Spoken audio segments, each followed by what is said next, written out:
Semenjak kerajaan Sui dijatuhkan pada 1 Februari yang lepas, banyak penduduk Myanmar yang terlibat dalam protes jalanan dan hampir 700 lebih orang dilaporkan terkorban akibat protes jalanan ini berlaku. Tapi semalam ataupun lebih tepat lagi 24 April, tentera junta Myanmar iaitu Min Aung Hlaing dijemput ke persidangan khas ASEAN. Ada orang cakap yang ASEAN ni tiba-tiba macam sokong junta disebabkan jemput pergi persidangan. Betul ke?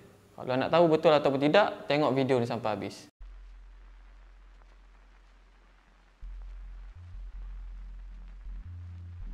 Pertama sekali aku nak ucapkan tahniah kepada 4 buah negara ni iaitu Malaysia, Indonesia dan juga Singapura dan Brunei atas langkah yang proaktif dalam menyelesaikan isu krisis Myanmar ni. Sebenarnya idea nak selesaikan isu Myanmar ni dengan menarik ke semua negara-negara ASEAN ke persidangan meja bulat ni bermula seawal 4 Februari lagi apabila Tan Sri Muhyiddin Yassin berjumpa dengan Presiden Indonesia pada 4 Februari. Tapi pada awal Februari ni hanya nampak 2 negara ni je lah yang nak guna jalan diplomasi ni untuk selesaikan masalah. Sampailah kepada 25 Mac apabila Menteri Luar Negeri Singapura berkunjung ke Indonesia dan Malaysia sekali lagi berkunjung ke Brunei pada 4 April. Jadi dengan sokongan 4 buah negara ni dan Brunei pun pada tahun 2021 ni menjadi ketua ASEAN, maka persidangan khas ni pun menjadi realiti ya.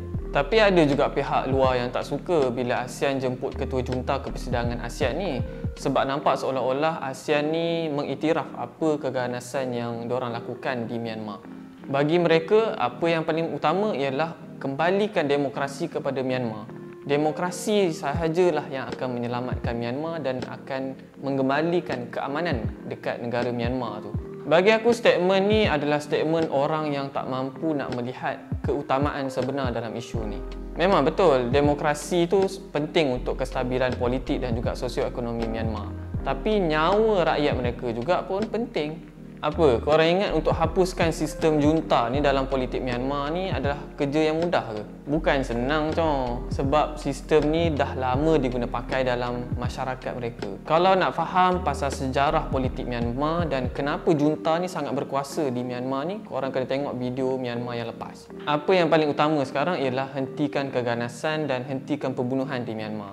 Itulah fokus ASEAN untuk bawa dan bincang baik-baik dengan Myanmar. Ada juga orang cakap, kenapa ASEAN? Bukankah ada non-intervention principle yang melarang ASEAN untuk menjaga tepi kain orang?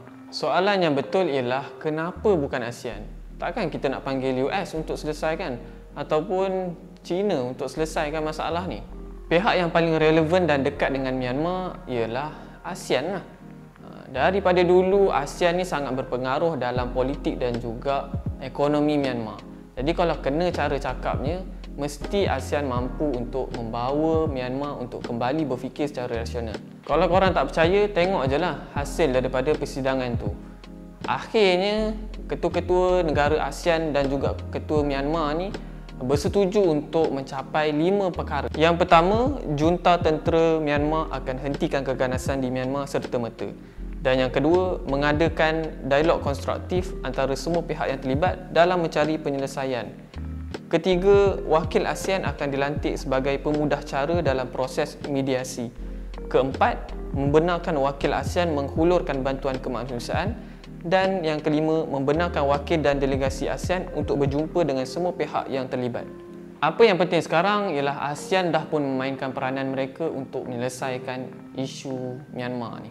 Sekarang tibalah masa untuk junta Myanmar, pihak yang terlibat di Myanmar mahupun wakil-wakil ASEAN untuk mempercepatkan proses dialog keamanan berlaku. Ada pun macam usaha-usaha untuk mentransformasi politik Myanmar secara holistik dengan lebih kepada pro-demokrasi tu mungkin perlu tunggu keadaan reda ataupun sejuk sikit lah. Terima kasih sebab korang dah tengok video ni sampai habis. Jangan lupa komen, like dan share video ni kepada semua kawan-kawan korang dan komen adakah korang bersetuju ASEAN menjemput junta Myanmar ke persidangan khas mereka.